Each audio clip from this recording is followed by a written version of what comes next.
Ciao a tutti e bentornati sul mio canale. Come vedete da questo bestione che ho alla mia destra, oggi sarà un video test e recensione su una super stampante 3D. È la nuovissima FlashForge Adventure 5M Pro. È una print high speed PLA ad alta velocità che riesce a raggiungere una velocità di stampa di 600 mm al secondo. Veramente tanta roba. Partiamo con l'unboxing. Come prima cosa troviamo la garanzia e il manuale di installazione. La guida è completamente in inglese, però non vi preoccupate perché dopo aver installato l'aggiornamento nel display sarà presente anche la lingua italiana, per cui potrete leggere tutte le informazioni e le funzioni in italiano direttamente dalla stampante. Apriamo il box, vediamo cosa c'è.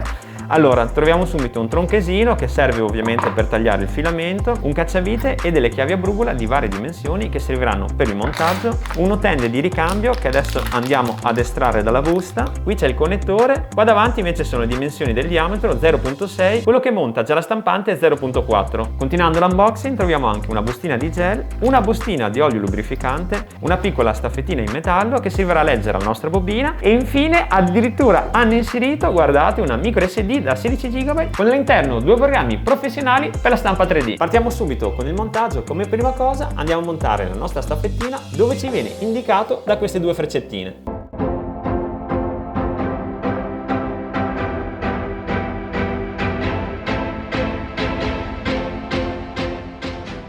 E una volta completato ci andiamo a posizionare la nostra bellissima bobina. Come secondo passaggio dobbiamo rimuovere le 4 viti di fissaggio presenti all'interno della stampante. Non vi potete sbagliare perché anche qui sono indicate perfettamente con le freccettine gialle. Dopo che le avrete rimosse vi consiglio di inserirle nella bustina, così le potrete rimettere nella scatola e se dovrete spostare nuovamente la stampante potete rimontarle senza rischiare danni durante il trasporto. Come terzo passaggio andiamo a inserire il cavo di alimentazione. Mi raccomando, spingete bene.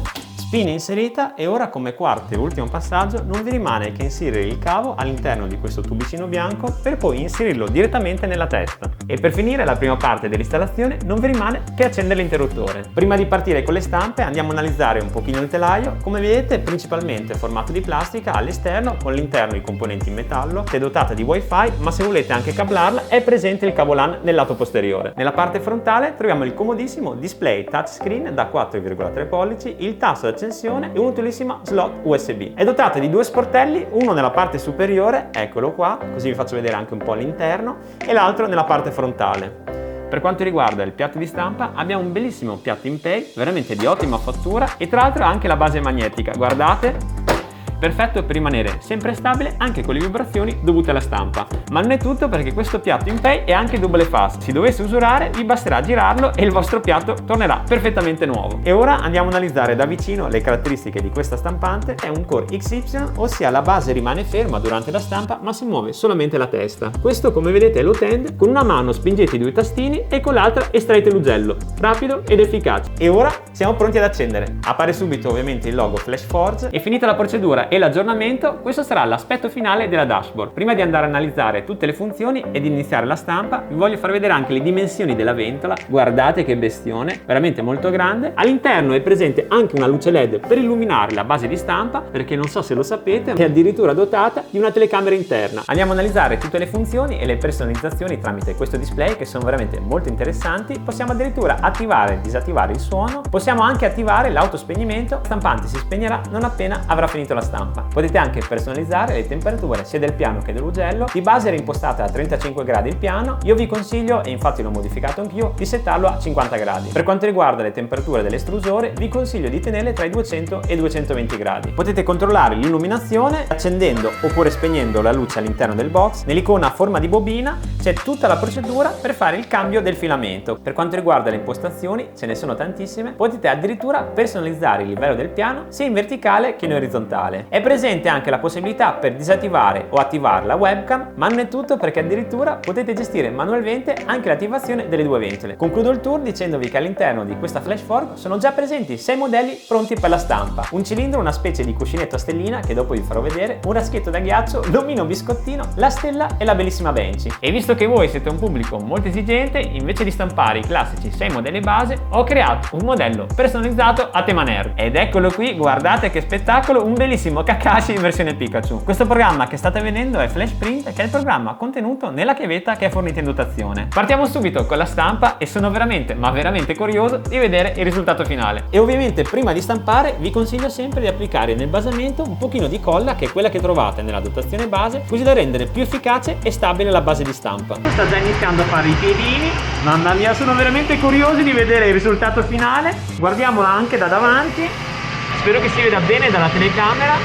Mamma mia, veramente tanta roba. Dal computer potete attivare direttamente la telecamera presente dentro la stampante e monitorare interamente da remoto tutto il processo di produzione. Vi basterà cliccare direttamente nel simbolo delle informazioni, vi aprirà un'altra finestra, in fondo troverete il simbolo della telecamera, ci cliccate sopra, guardate se è attivata la telecamera, così direttamente da remoto potrete controllare e osservare tutti i vari processi della creazione. Mentre sta ultimando la stampa vi mostro anche un breve tour del sito della Flashform. Guardate quante stampanti hanno nel loro store, sono veramente tantissime e tra l'altro di tutte le tipologie, ma non è tutto, perché questo brand fa anche stampanti in resina. Al momento sono prodotti due modelli, uno da 600 euro e l'altro che è molto ma molto più professionale, praticamente per uso industriale, che ha un prezzo superiore ai 3.000 euro.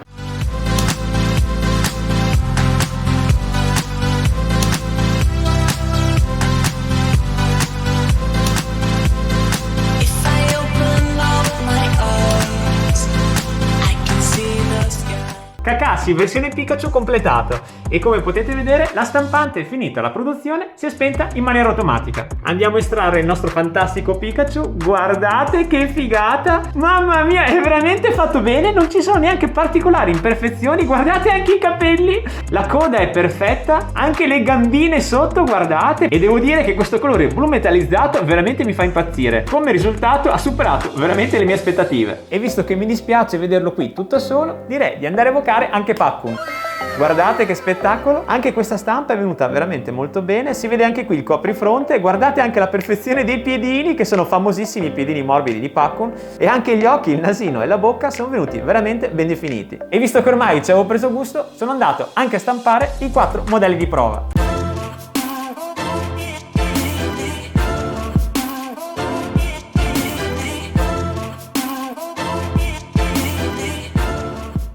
Guardate che spettacolo, l'omino biscottino, perfetto per l'istampo dei biscotti. Qui abbiamo la Benchy, ben curata nei particolari, si vede perfettamente anche il timone. La stellina, che anche questa la possiamo utilizzare come stampo alimentare oppure da utilizzare in spiaggia. E per finire in bellezza questa fantastica ruota di ingranaggi che ricorda un pochino un cuscinetto, che addirittura potete fare roteare. Concludo come sempre con il prezzo. Questa bellissima Adventurer 5M Pro viene lanciata sul mercato tra i 550 e 600 euro. E per quanto mi riguarda, per le sue caratteristiche, la telecamera interna, la velocità di stampa e anche la qualità, devo dire che è un ottimo rapporto qualità-prezzo. Credo di avere una dipendenza con questa ruota. Comunque, tornando a noi, spero che questa recensione vi sia piaciuta. Se volete essere sempre aggiornati sui nuovi prodotti di tecnologia come questo, lasciate un like e iscrivetevi al canale, così sarete sempre aggiornati alle mie nuove pubblicazioni. Vi ricordo, prima di salutarvi, che se anche voi come me vi siete innamorati di questo bestione, vi ho lasciato il link diretto di questa stampante e del filamento nella descrizione di questo video. Siamo arrivati veramente alla fine, vi saluto e vi do appuntamento al prossimo video.